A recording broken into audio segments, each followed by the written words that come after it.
All right. Hey, those of you with us too, feel free to ask questions. I'm open to it. I'll prep some of them. I'll fit in. A lot of them I'll keep towards the end.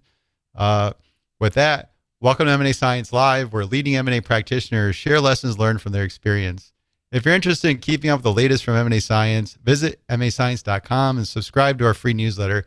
Every Monday, we share highlights from our interviews and publications so you can continuously improve your M&A skills for free. Again, that's mascience.com. I'm your host, Kisan Patel, CEO and founder of M&A Science. Joining me today is Punit Minocha, Executive Vice President, Business and Corporate Development at ZScaler. Those of you not familiar with ZScaler, it's a cloud-based internet security company traded on NASDAQ with a $32 billion market cap. Today, we're going to talk about how to execute successful deals by planning the end game first. Punit, can you kick things off with a little bit about your background and M&A experience? Great. Kisan, thanks for having me, and it's a pleasure to be on here with you and your audience.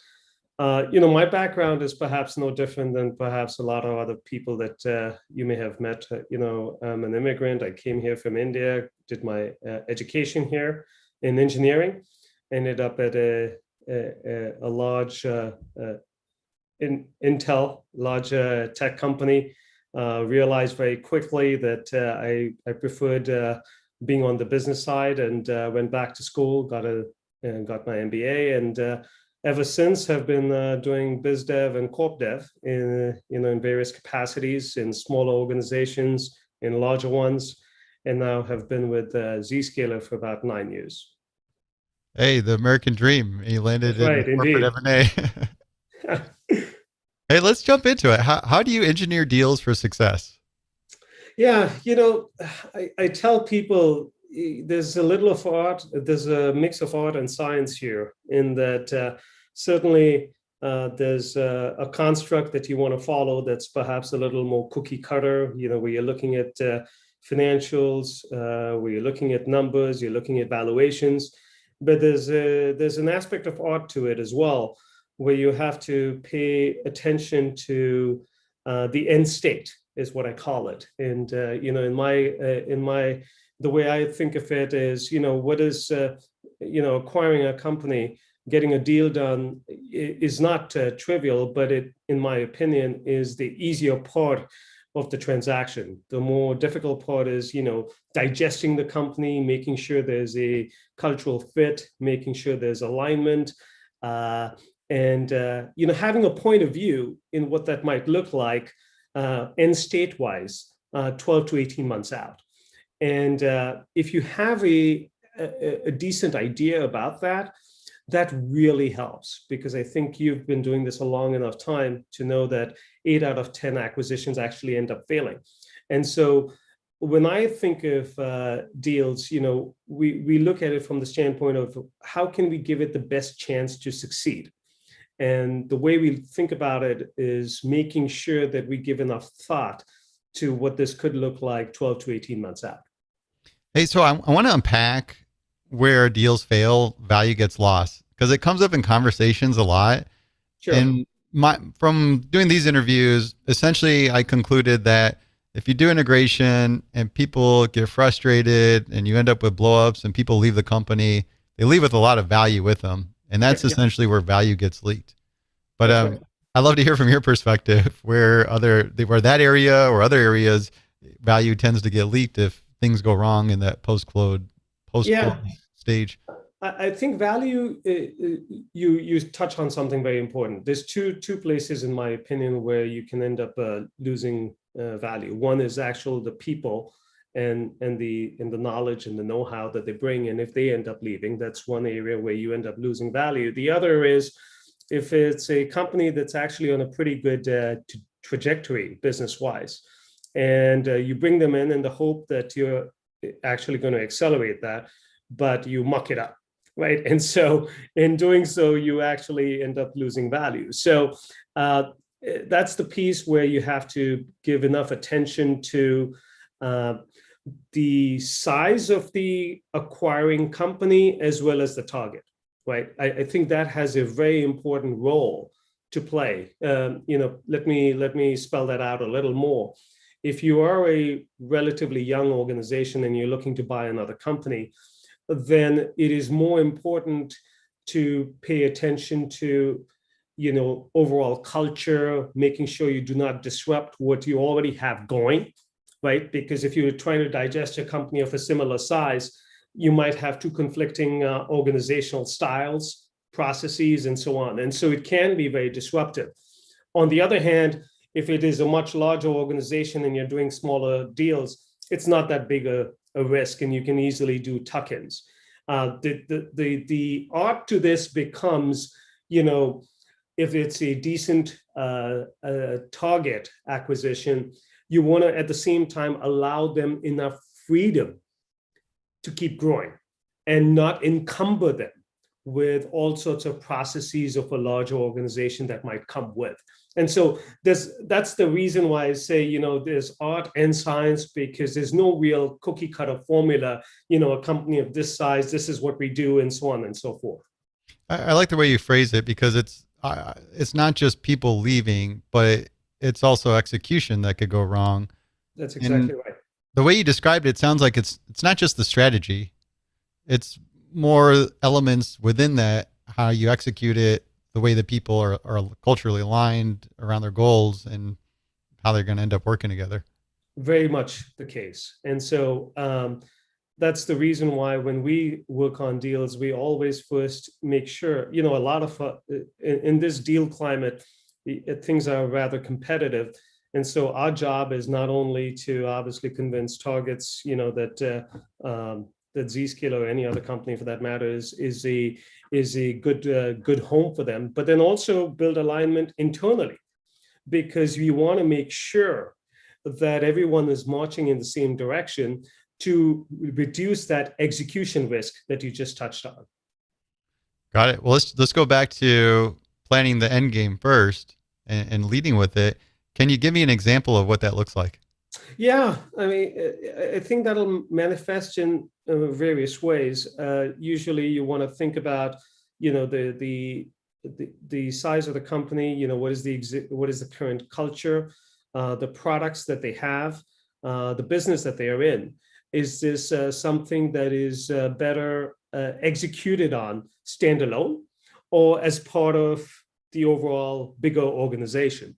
That plays a big role in whether you are going to try and subsume it, or whether you're going to try and keep it as an independent business unit or an independent operating unit and just let it run independently, and then just provide some air cover. The air cover could come in the form of some G&A. It could come in the form of, there's a mothership that has a sales team that is providing leads to this new organization. We double compensate the sales folks, and so on and so forth. That's one model, right? That's a model that works if you are of the mindset that it's better done without mucking with each other and keeping them independent for at least 12, 18, 24 months. At some point, you'll try and bring it together. There's another train of thought that might say, we're buying this, it's a younger organization, and we might be better served if we just subsume it, right? And those are the types of things that you want to pay attention to, not only within the maturation of your own organization, but also for the target. I'll be very, when you do acquisitions, it's a great way to actually build bench strength, bring additional fantastic talent in. And in doing, the acquisition analysis, we actually pay close attention to, the target. Are there some leaders that could actually be very pivotal in the overall organization going forward, right? So, I mean, those are all factors that you sort of think about when you're orchestrating these acquisitions. Who's all involved with that? Is that, how do you bring in the right people to start shaping that thinking? Yeah, it's a very good question. So usually, and I'm sure your audience knows this, corp dev folks spend a fair amount of time with the CEO. And you're always brainstorming different ideas and thoughts. And then from there on, I'll spend a fair amount of time with the CFO, the head of products, head of people or human resources, just organizing the people aspect of things. So there's quite a few people, but some of these other folks are more to socialize and sell them on the idea. It's usually the CEO who has an idea, who has this, You're talking about the target company CEO. Yeah, both actually. I Okay, would say both. Because it really just depends. I'll spend time with, obviously, with the target, but also say my CEO with the idea, and not just at ZScaler. This is in prior companies. There's a target. They have some good talent. We could subsume the talent in these types of roles. We could add additional bench strength, and so you're almost trying to shape the organization of the acquiring company as well, 12 to 18 months out. Because if the aspiration is growth, everyone knows finding good people is not simple in this market, right? And so you have to have a lens into what this could look like to extract full value. So the key people involved, the CEOs, you have product folks on your side. When you said people, I'm assuming you meant HR. HR, yeah. And yeah, and getting them together to really align and start creating that vision 12, 18 months out. Anybody else that I missed on that? Finance folks as well. CFO. Somebody's got to create the model. Yeah, exactly. So, and when you get this team together, I want to get an understanding of when you start building that alignment. It really just depends on a case by case. And so what I mean by that is, if it's a smaller deal that is not going to be as disruptive. What I mean by disruptive is, it may be more of a tuck-in, and it's not going to impact, as much of the financial modeling, as much of the people, etc. Then it's pretty much at the tail end where we are spending more time externally and then less internally. If, on the other hand, it is a sizable deal and the model might be more along the lines of keeping them separate, keeping them as a separate operating unit or a business unit, then the socialization and the planning starts well in advance. I would say, a couple of months. We are floating the idea. We're getting all sorts of reactions. Some to the point where you guys are nuts doing something like this. This could be disruptive, or this could be fantastic. And so you're building that alignment, trying to make sure that you're not out in left field. And it's usually a very select group of people, Kisan. This is not something that you can float around with ideas. And so it's usually, the CEO, the CFO, and the head of product at that point. If you're going to float this idea of doing something big, just because word can get out. And so you have to be very careful on who you share those ideas with and who you talk to. This is all early. This is pre-LOI. This is all pre-LOI. Yeah. Absolutely. So this is part of shaping the deal, is really looking at, hey, what marriage is going to look like, and really planning. Right. Yeah. How do we want to raise the kids? What religion? That's right. And that's right. And then, some parameters on what we may want to put in the LOI. And then once you get into LOI, since you brought that up, that's when the heavy lifting really starts, right? Once you're in LOI, all the various functions are in there, trying to figure out, what this would look like. Just trying to make sure that there's enough of a bias towards the end state. I'm back to the end state at that point. And this time there's more people, more brain power putting thought to it.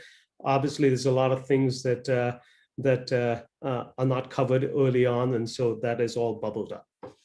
I want to stay pre-LOI for a little bit, because I talked to a number of corp dev teams, and I feel like this is a big challenge. It's almost associated with the maturity of the corp dev function, where in the early beginning, a lot of these things, the go-to-market planning, all these things bubble up after LOI. That's right. And it becomes sort of a taxing burden when you go through integration process.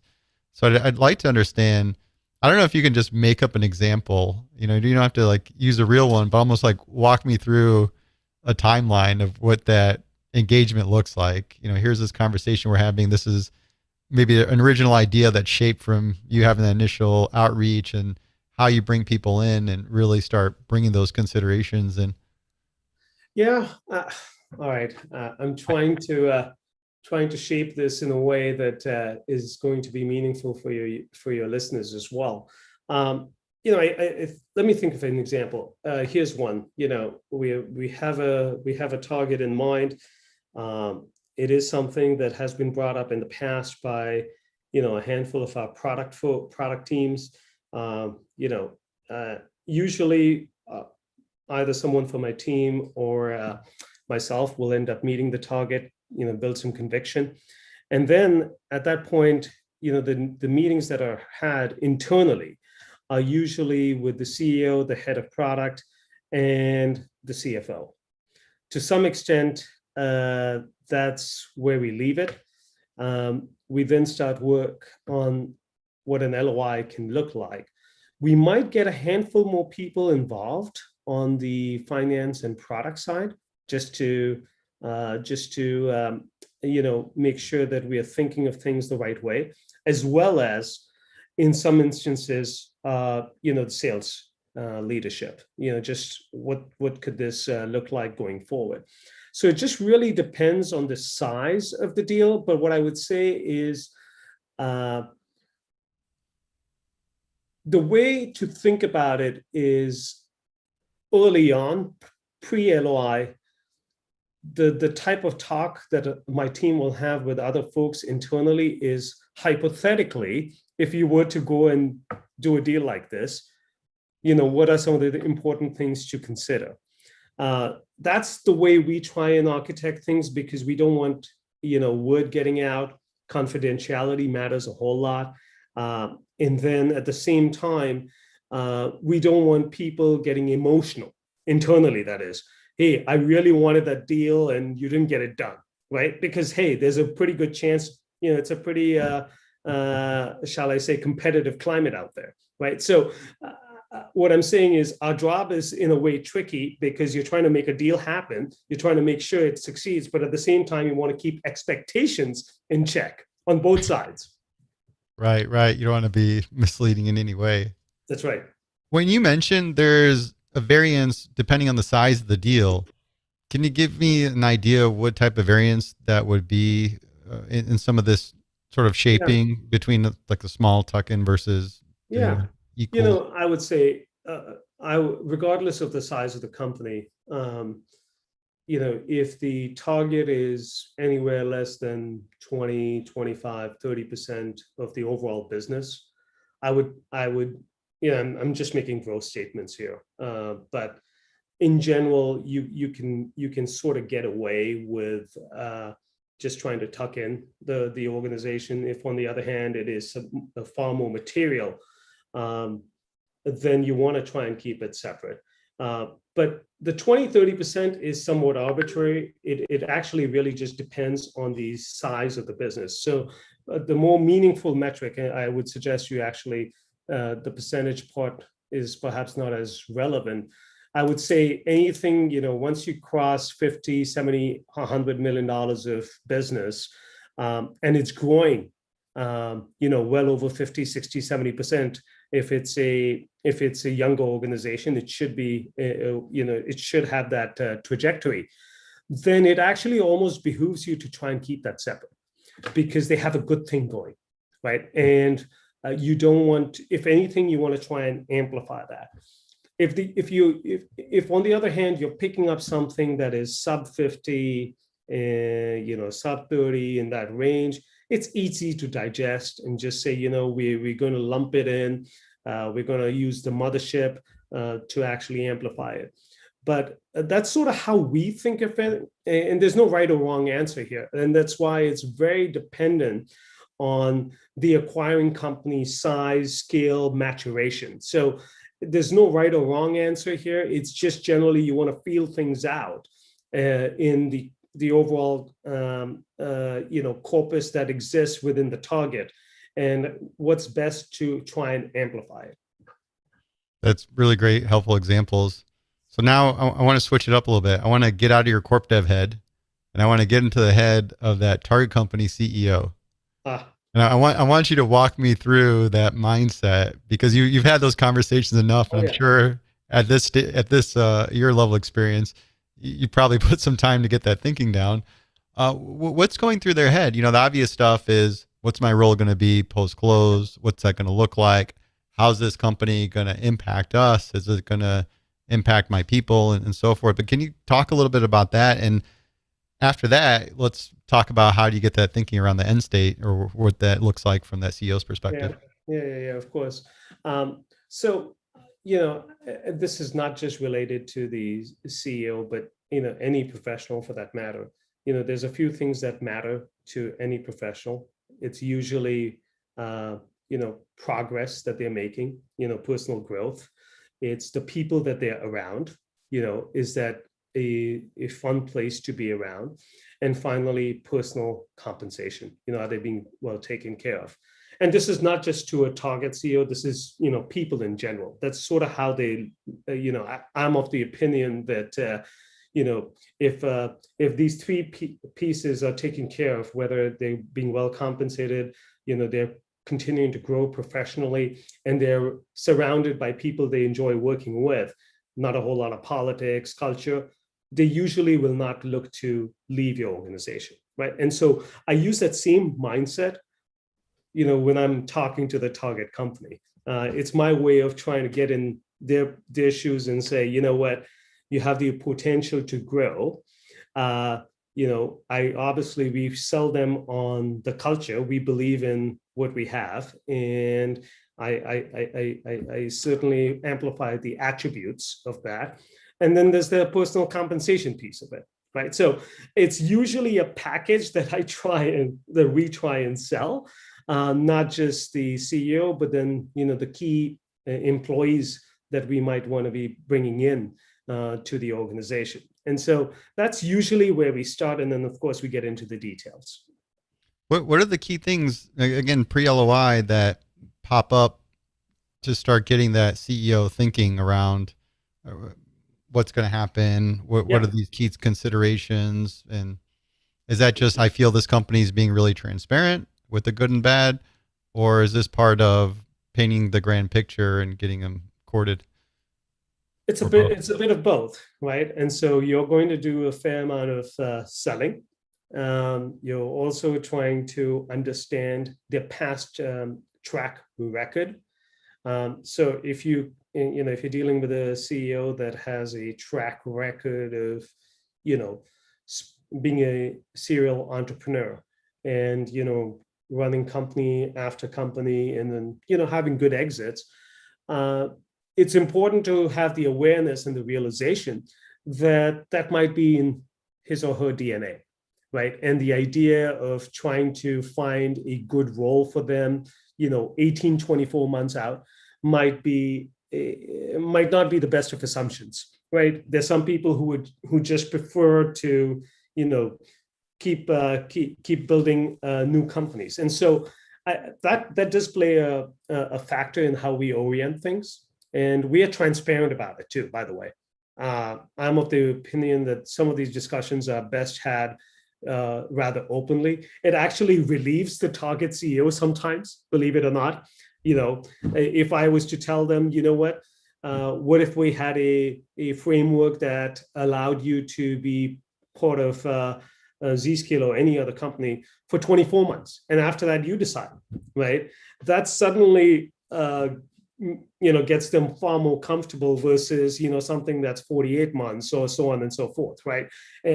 Just having that awareness, I think, is important. There's others that this is their first shot at it, and there you have a better chance of retaining them, and so you'll do other things to try and keep them motivated. So it really just depends. Okay, what about outside of their personal interest, the business, like the go-to-market, things like that? Is that coming up? Oh yeah, for sure, absolutely. And so on the go-to-market side, usually we are meeting with their CRO, getting a sense of how they go to market, we usually have a decent sense of things. And if it is something that is somewhat different than, the acquiring company and is of interest, then the mindset changes a little, Kisan, because then what we try and do is we take what they have and we actually say, we're going to let you hire and go build this model out. Let me be more specific, right? If on one side today we are, the acquiring company is calling on traditional IT folks, right? I'll just give you a simple example. Versus the target company today, everyone talks about cloud. And, they're calling on DevOps like people, people building stuff on cloud marketplaces, et cetera. That might be of interest. If anything, you may want to try and amplify that, what the target has. And so it's in your interest to not just bring that in and squash it. If anything, you want to actually amplify that and say, go at it. Let's go build this out. And maybe at some point it might make sense where both sides are feeding each other. Does that make sense? Yeah. And you're starting to paint that. And this is still pre-LOI. Absolutely. And the reason why we do that pre-LOI is because you want to sell them on the potential for themselves, right? That they will play an important role, post-acquisition. And they will have a very important strategic impact on the organization 12, 24 months out that could paint additional growth opportunities, additional leadership opportunities, et cetera. So it just really depends. And it sounds like a very dynamic approach around that, because it's really, hey, let's let the strategy shape what that go-to-market is going to look like, have that conversation as part of our deal discussion. Any other elements that come up? Always there's a lot of things with HR and the legal side and things like that, or is it very much a big variable? Yeah, there's always curveballs along the way.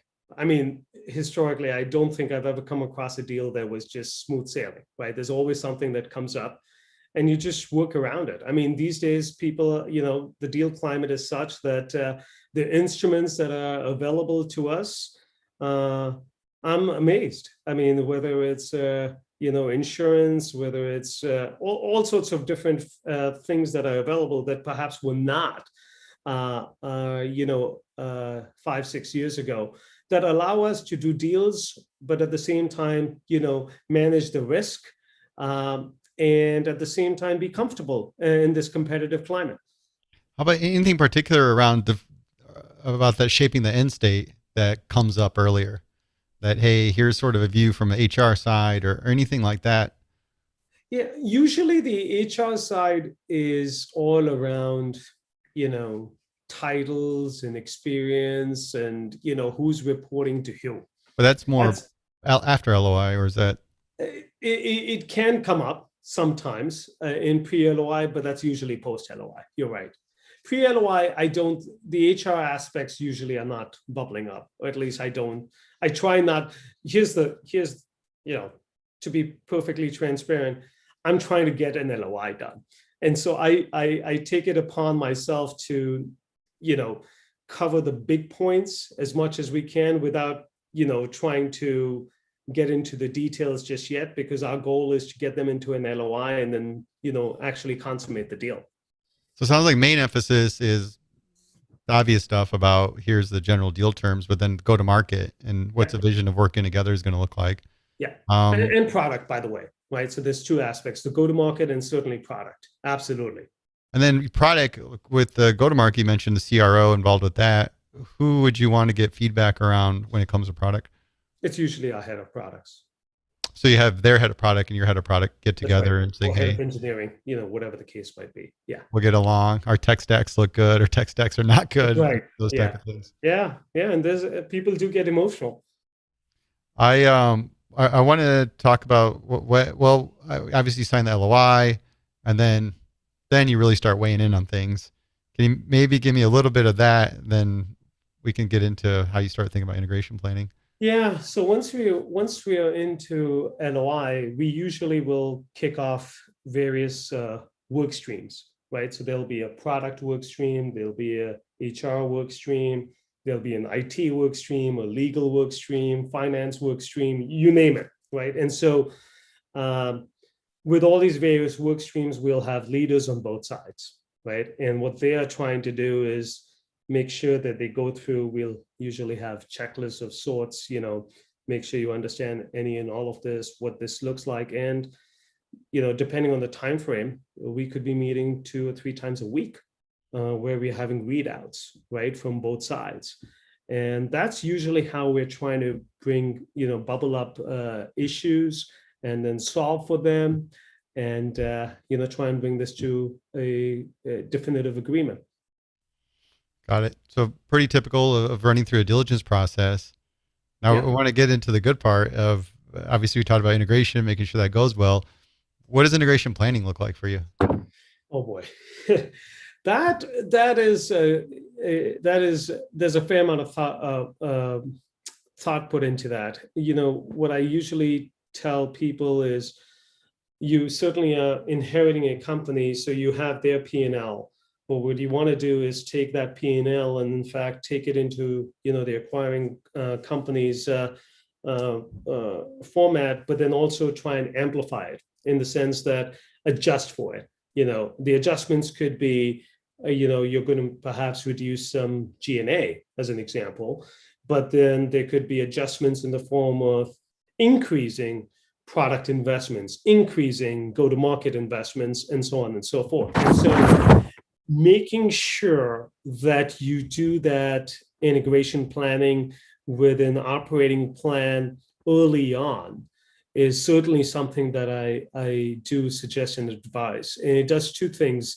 It signals to the target, what directionally what you're thinking. And so there's nothing lost in translation, and they understand what is going on, for the better or for the worse. Usually it's for the better, in that, they may be operating independently, they may be getting additional investments, resources, so they get happy.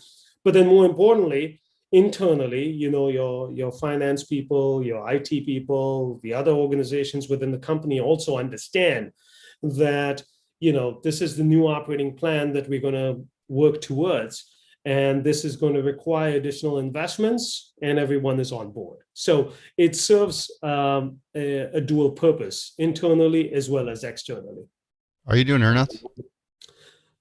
It depends. On the stage of the company. I'm usually not a big fan of earnouts, just because they can be tricky, and usually, is fraught with assumptions, and it's tough to plan what happens 12, 24 months out. But in a handful of instances, when you're looking to bridge gaps, if a target feels particularly confident of what they bring to the table and what they are worth, then certainly we will consider earnouts. Well, because I was curious if that would impact how you integrate the financials. Yeah. Because the way you described it throw a wrench in doing that. It would. So,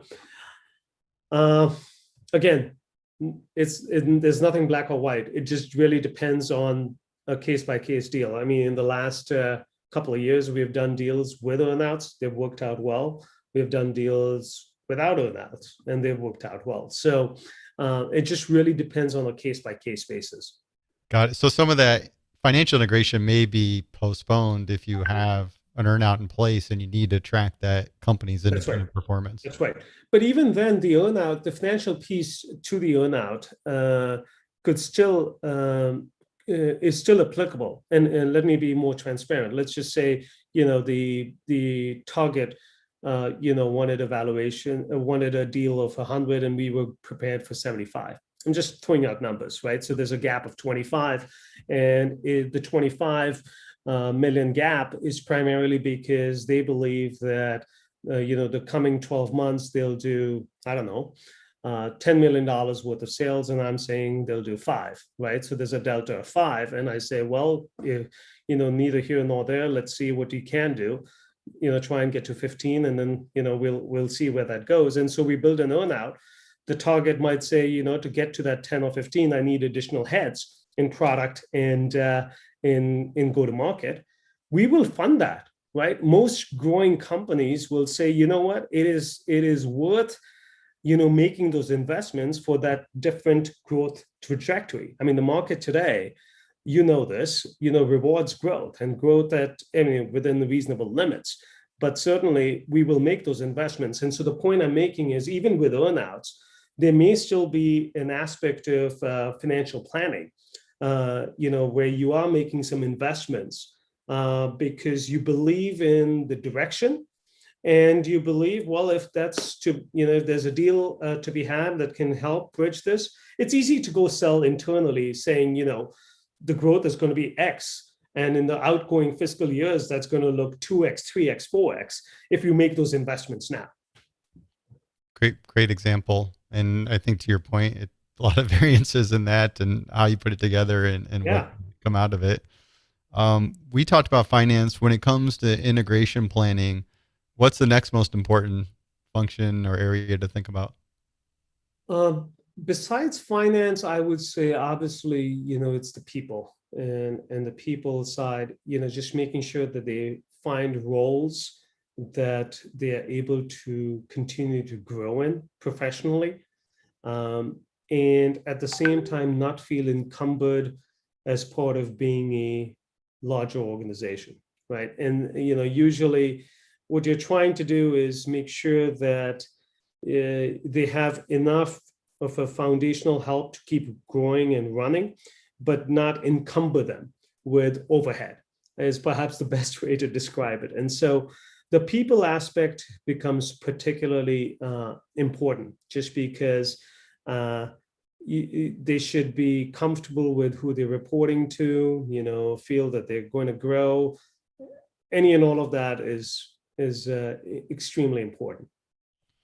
When do you start this? Like just integration planning in general, because we went through, here's this sort of shaping of the go-to-market and some of the key considerations pre-LOI. LOI kicks off. Then is there a gap? Do we start working on little things in increment, or what does that look like? The people aspect, usually we are starting to do post-LOI. Right away, or? I'm sorry? Right away, or does it? Pretty much. When I said we have those various work streams, right? One of the work streams is HR. And one of the things that they're doing is obviously mapping, the organization, the titles, the compensation, all of that. But then they're also looking at end state, where would these people, likely fit in? And it really just depends. It could be a separate operating unit. If it's a separating operating unit or a business unit, then, it's perhaps not as cumbersome an activity. If, on the other hand, it is something that you are planning to tuck in or integrate, then you have to pay a thought to, that the target could have some G&A folks, they could have some HR folks. Do you want to take those, right, as an example? And so if so, where would you want them fitting in? It really just goes through that entire organizational structure. An independent operating unit makes that discussion far more simpler. You get ever interesting red flags from HR, like, hey, we've identified some flight risk over here, or things like that? Absolutely. It happens all the time. And usually it'll manifest itself in, this person, he or she thinks very highly of these people, and we don't think so, based on our experience, this is a red flag, or, not a good cultural fit. Any and all of that comes up. There's no, just generally, people management is always something that is just it's something that you have to continue doing. There's no right, wrong, easy answer, and it's not easy to do, and one that we take very seriously, because people have ambitions and personal ideas and growth plans, and you have to cater to that, and it is a competitive market out there, it's just a combination of all of those. Are there any other key areas or functions that are important when it comes to integration planning? We talked about IT. Yep. IT is huge, just because if the IT systems, and again, depending on the size of the organization, the systems that they use, how easy or difficult are they to integrate? I touched on finance, but the financial aspects are also quite important. It's one thing to do the deal and say, you know what, we paid X, so that's one aspect of finance. But to the extent that you're going to have this going forward, and the target had material business, making sure that the way they close deals, recognize revenue, the types of customer contracts they have, and so on and so forth. That's a pretty cumbersome task, just making sure that you're still in compliance with what you have been doing and not risking any of that, right? So that does become an important aspect as well. There is a lot of assumptions as the deal shape, right? From the initial investment thesis. And as that progresses, and it's obviously aligned around the specific value drivers of the deal, how do you keep that alignment going through where, and it's something that comes up if I did, interviewed a bunch of folks from the integration side, where that becomes one of the challenge is keeping that clear alignment around what are the drivers of doing this deal and making sure everyone's following through. I think that coupled with just general momentum and trying to reduce the fatigue as possible. That's a good question. And I will say that the best guidance I might give is be adaptable, because things change. It could be within the target, it could be within your own organization as well. And so you're right, value drivers can change. Sometimes it's for the better. Sometimes you just realize the market is changing around you. For example, I've been in IT security for 20 plus years, and it is just ever changing, right? And so you could end up doing a deal, and literally 12 months later, the deal that you did for why you did it, it may have changed, or the value proposition is not as, it could be even stronger, or it could be weaker. I'm giving you both examples, right? And so the reason I bring that up is you just have to adapt. And there's no right or wrong. The beauty of this is because you're dealing with consummate professionals on both sides, even if the value drivers, for example, decreased, or things are not the value proposition is not as significant, the target company knows about it. 12 months later, they're actually reflecting and going, we actually got a good deal back then. You see what I'm saying, right? Mm-hmm. Or, if the value proposition is perhaps stronger, they perhaps might command a more important role within the organization, right? So it just really depends, and it's important to keep adapting.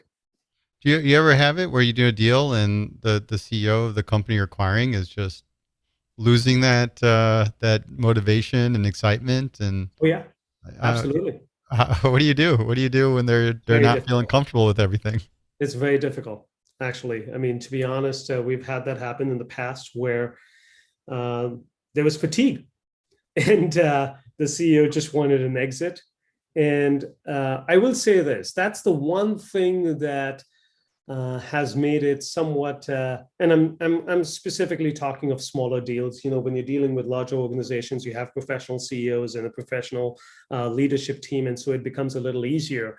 But when you're dealing with smaller organizations, that's the one thing that I do say I miss with this COVID era, because in pre-COVID, we would spend a fair amount of time outside of work, whether it's just getting out to meet the CEO and the extended leadership team over a beer or whatever it might be, and just get to know them a little, try and smell out if there's fatigue, if there's not fatigue, and so on and so forth.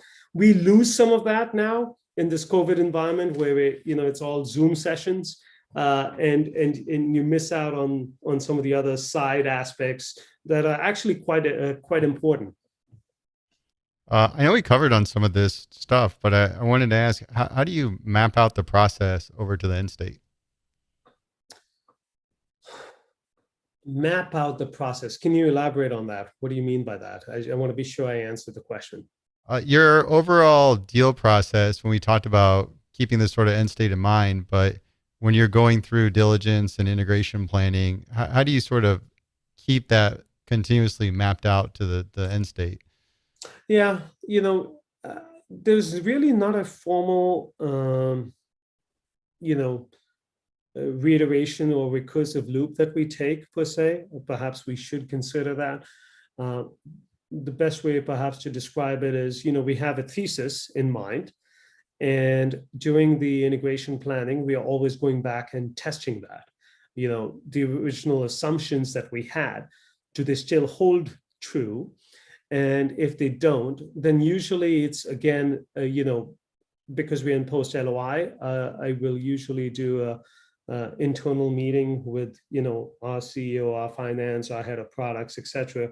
We have uncovered something. We may want to change a few things here, massage a few things, adapt, or everything's good. Let's keep moving. Right. So it's usually that recursion that we go through, but I wouldn't say it's necessarily anything out of the ordinary that we have to say, okay, let's go back and test what we had originally planned. It's usually if there's a deviation that we go back. It sounds like being adaptive is generally the key Absolutely. skill to have throughout all of this. Is there anything you do to foster that as part of your culture in doing deals? Good question. Yeah, very good question. I will say, if you've dealt with folks that do customer support within IT organizations, I do spend time talking to customers and customer support people, and I'll say, let me explain why. It's very unusual for someone to call customer support and say, "Hey, man, you're doing a great job." It never happens, right? They usually call to complain. And I find customer support people to be extremely calm, composed, and just, be ready for a shellacking or beating, right? Because that's what their customers usually do. The reason I bring that up is I've found that their personalities are such that, they just adapt. And I try and do that as well. Talk to customers because you learn new things, but they'll also, give you feedback, both positive and negative. And I've gotten to a point where, my team will bring up curveball after curveball, and you just go, okay, we're going to solve for it. It's all about, being sure that you can stay grounded. I mean, obviously in my personal life, I try and do things, whether it's a whole lot of physical activities or meditation to stay calm. But that's usually what you want to do because you need these tools to be able to adapt. That's true. I feel like the big challenge is that the shift in priorities, Yeah. managing that and being conscious of when you need to realign when those changes happen. Um, you've done a lot of deals. You got a lot of experience, and we have a pretty significant corp dev audience, M&A practitioners in general that listen to this podcast. What are some of the big key takeaways from your experience, or lessons learned, I should say? Yeah, but I might be repeating, but keep pay attention to people. That to me is perhaps the most important aspect of doing deals. M&A folks get a thrill out of doing deals. It's a feather in their cap. I'd like to think you should measure your success by how well those deals have done 12 to 18 months out. That's when you really see the value that you have contributed to the overall success of the organization. Have the awareness of where you fall. There's some that just love doing deals, want to be in banking, nothing wrong with that. I think the world of the bankers, we use them quite extensively. Just have a sense of what you're passionate about, which side you are in. I come from more of an operator bias, and so I spend more time on end state and growing the organization. There's others that might want to just do deals. Nothing right or wrong about those, but just having that awareness early on in which camp you fall, I think will serve you well in the future. Do you have a best mistake you've made in M&A? A best mistake. Yeah, I do. There was a deal where, just from the get-go, I was not, I was not on board, shall we say, as in, the product team wanted it, and something just didn't smell right. And but the CEO said, let's just still go ahead and do the deal. And we were pretty much done. And suddenly out of the blues, I was out at a beer with someone, and I heard something else. And that helped me build even more conviction, to the point where I went back and I said, we need to pull out now. And here's the reasons. And I was able to convince these folks. It was perhaps the best thing we did, just because, someone else ended up doing that deal 2 months later. And within 6 months, it had completely imploded. So my initial gut instinct was right. The best mistake there was just trust your instinct. Sometimes people, your listeners, have been doing this for a long time, and they have that gut instinct, whether there's something here or not. Trust it. Trust it. Very good. Very good. What's the craziest thing you've seen in M&A? Well, just from my own personal experience, I'll tell you, we were done with the deal. The other party, the target had signed. We were signing off. We were going through the process. It was 9:30 at night, and over a weekend. And at 11 o'clock, I got a call from the target company CEO saying, we've had a change of mind. We're pulling out. And this is after you signed and closed? We had not closed. This was a signing of the DA. Okay, so you signed. Yeah, but they wanted to pull out, and of course we suggested, hey, we've done the deal, and they said, we're going to pull out and we'll go to courts. We haven't really quite done this, etc. And so for the next 24 hours, it was, what the hell is this? And so there was a lot of finger pointing, etc. A lot of explaining to do. And believe it or not, we decided, okay, there's no point in doing this if this is the way we're going to get started, right? Imagine that. And so we just suggested, let's pull out. And what's ironic about that is 3 months later, 6 months later, 9 months later, that CEO just kept coming back saying, let's do a deal, let's do a deal, let's do a deal. I'll take less money this time. And we just kept saying no. Wow. Yeah. That's crazy. Yeah. Yeah. Stuff happens. I enjoyed this conversation. I did too. I hope your audience did too. Hey, I appreciate it, Punit. Thank you so much for your time today, and here's to the deal. Yeah, absolutely. Thank you. Hey, that was a great interview. I really appreciate you letting me drive on you. Oh, absolutely. Here, let me close our little